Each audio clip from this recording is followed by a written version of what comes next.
आप सीधे अम्बेडकर निवासी एक कलाकार जो की आवाज अम्बेडकर परिवार टीवी को लाइव के अम्बेडकर परिवार।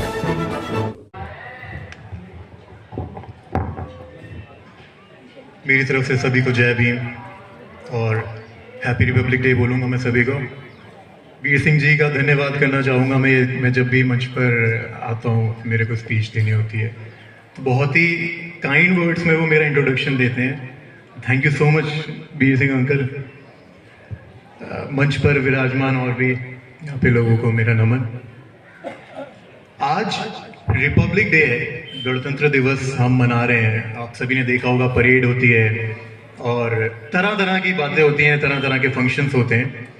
लेकिन आज मैं चाहता हूं कि आप संविधान की ग्रेविटी को समझें, संविधान की इंपॉर्टेंस को समझें।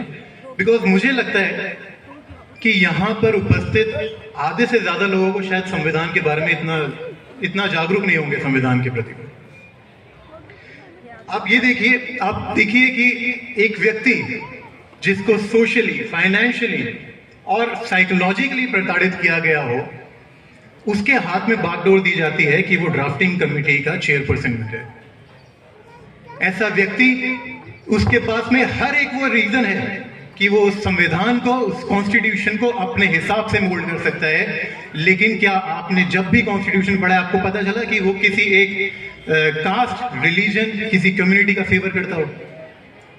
ये संविधान उस व्यक्ति के वैल्यूज और प्रिंसिपल्स को दिखाता है। क्या महान व्यक्ति होगा वो जिसने इस ड्राफ्टिंग कमेटी का चेयरपर्सन, कितना महान व्यक्ति होगा जिसने ये संविधान लिखा और कुछ वैल्यूज और प्रिंसिपल्स हमारे लिए उस संविधान में इम्बाइब कर दिए।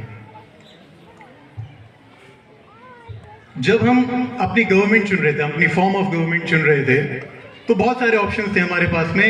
लेकिन जब हमने फाइनली डेमोक्रेटिक गवर्नमेंट का चुनाव किया तो अगर संविधान नहीं होता तो वो गवर्नमेंट बहुत ज्यादा पावरफुल हो जाती। स्टेट, जिसका मेंशन आर्टिकल 12 में है कॉन्स्टिट्यूशन के, बहुत ज्यादा पावरफुल हो सकती थी और वो नॉर्मल सिटीजन्स का जीना दूभर कर सकती थी।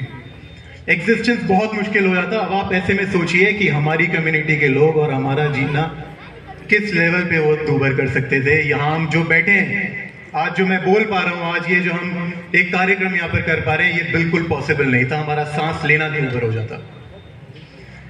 ये सब हुआ है संविधान की वजह से, जो हमें आर्टिकल 14, आर्टिकल 17, आर्टिकल 20, आर्टिकल 21 जैसे तमाम आर्टिकल्स के द्वारा हमारे एग्जिस्टेंस को बचाता है और हमें वो सब राइट्स देता है।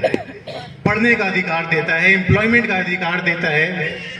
कोशिश तो करता है।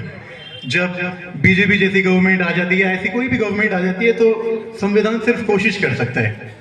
बिकॉज अल्टीमेट पावर सरकार के पास में ही होती है। लेकिन बहुत पावरफुल टूल है हमारा संविधान, जो है डॉक्टर बी आर अम्बेडकर द्वारा लिखा गया ये। अच्छा, लोग बोलते हैं, मुझसे भी काफी बार बोलते हैं कि आप किताबें पढ़ो, आप ये किताब पढ़ो, आपका उद्धार होगा, आप वो किताब पढ़ो। आपको भी काफी लोग बोलते होंगे, यहाँ पे बच्चे भी उनको बोलते होंगे। मेरा ये मानना है कि आप कोई किताब पढ़ो या ना पढ़ो, आप कोई रिलीजियस ग्रंथ पढ़ो या ना पढ़ो, लेकिन एक डॉक्यूमेंट, इतना पावरफुल डॉक्यूमेंट जो आपके एग्जिस्टेंस को बचा के रखा हुआ है, आप उसको पढ़ने की बिल्कुल भी विचार नहीं करते आप लोग। तो यहाँ पे मंच में प्रस्तुत जितने भी लोग हैं और आयोजक हैं, मैं उनसे निवेदन करना चाहूँगा कि एक समरी कॉन्स्टिट्यूशन की, संविधान की, अगर वो सब में बांट पाएँ, स्पेशली बच्चों में हो पाए। और अगर ये कुछ काम थोड़ा सा मुश्किल लग रहा हो तो इसकी रिस्पॉन्सिबिलिटी मैं लेना चाहूँगा कि उसकी समरी मैं प्रिपेयर कर सकता हूँ, क्योंकि मैंने बहुत करीब से संविधान को पढ़ा है, मुझे उसके नुआंसेस पता है कैसे कर सकते हैं। बिकॉज वो तो बोला भी गया था कि कॉन्स्टिट्यूशन तो एडवोकेट्स पैराडाइज है, तो हो सकता है थोड़ी सी मुश्किल है। इसकी रिस्पॉन्सिबिलिटी मैं लेने के लिए तैयार हूँ। अगर मैं आपको बोलूं कि अगर मैं आपके हाथ में एक हथियार दे दूं, उसमें गोली है, हथियार आप कोई सा भी सोच लीजिए, लेकिन मैं उसको चलाना नहीं सिखाऊं आपको, तो वो हथियार किसी काम का नहीं है। Same thing goes for our constitution. Constitution है, ये आप सबको पता है, लेकिन उसको यूज कैसे करना है, वो काम क्या करता है, उसके पीछे की उसका बेस क्या है, ये आप में से किसी को नहीं पता। जो आपके राइट्स हैं, जो आपकी ड्यूटीज हैं आपको नहीं पता। जब आप कॉन्स्टिट्यूशन पढ़ लोगे, संविधान पढ़ लोगे, दूसरों का भला तो शायद बहुत बाद में लोग करने आते हैं, कम से कम अपना कल्याण कर लोगे आप।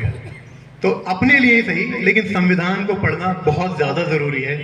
और मेरे एकेडमिक करियर में मेरे को बहुत लेट संविधान पढ़ने का एक मौका मिला, लेकिन आई एम थैंकफुल कि मुझे वो मौका मिला और मैं उस संविधान को पढ़ पाया, क्योंकि संविधान पढ़ने के बाद में I have transform to a different human being.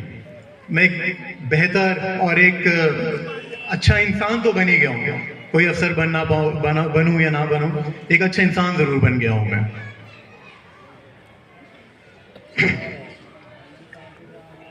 तो अब ज्यादा समय नहीं लूंगा, मेरा भी टाइमर ऑन है जैसे भाई साहब ने कर दिया था। तो इसी के साथ जय भीम, हैप्पी रिपब्लिक डे, और संविधान जरूर पढ़िए, बहुत इंपॉर्टेंट चीज है।